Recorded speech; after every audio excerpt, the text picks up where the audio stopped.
How do you see teamwork needing to evolve to address some of these challenges and opportunities? Because the disciplines are working at different paces, they also require different language, different expectation with regard to the start, middle, and end of a project. I think there needs to be some sense of humility among the experts. Hi, I'm Keith Dowdy. I'm the managing partner of Vantage Leadership Consulting, and we're looking to put together a panel on how the nature of teamwork needs to evolve to address some of the challenges and opportunities, not only in industry, but facing society. So to that end, we have some folks on our panel from healthcare, from energy. We even have someone representing some NASA-sponsored research on how you get the chemistry right on manned missions to Mars and for space exploration.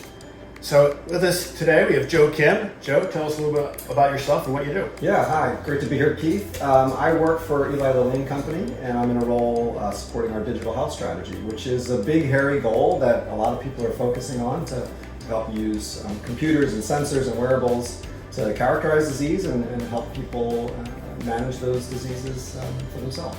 What are some of the biggest challenges you're seeing in what you do?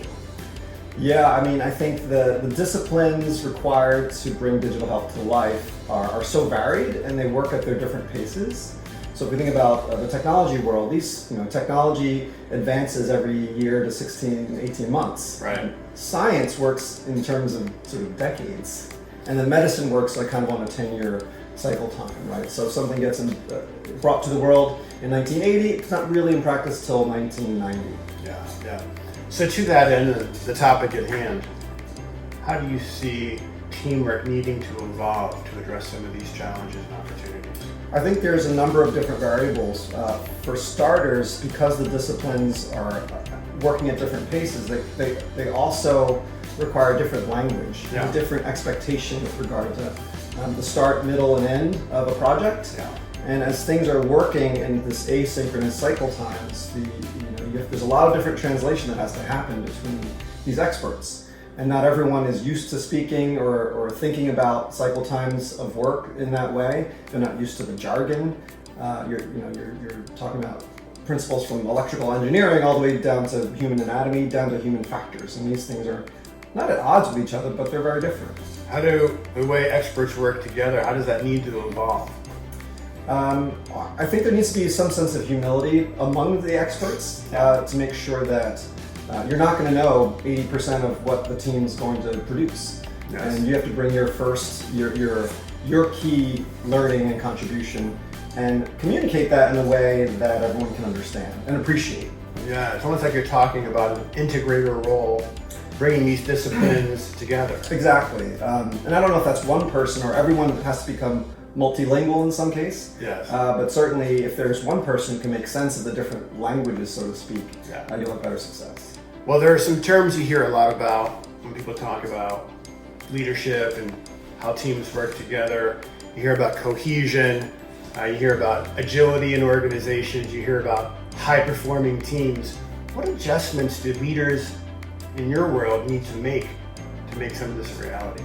Yeah, so if you take some learnings from the IT world, the technology world, they communicate in a very different way, and lots of times their teams are very in different places. There's a lot of offshore happening, and so to that end, lots of virtual communication platforms are being put in place versus kind of the more scientific way of managing teams, where a lot of it is either done by a committee, and there's like a grand rounds format, so to speak, and a lot of these things are done in person, and the debate happens, then you have a decision. The ability to be more agile in the communication is also a key thing that, a MD, PhD isn't used to using a Trello board, whereas the IT folks, that's all they want to use. They don't want to come together and have these sort of big, long discussions.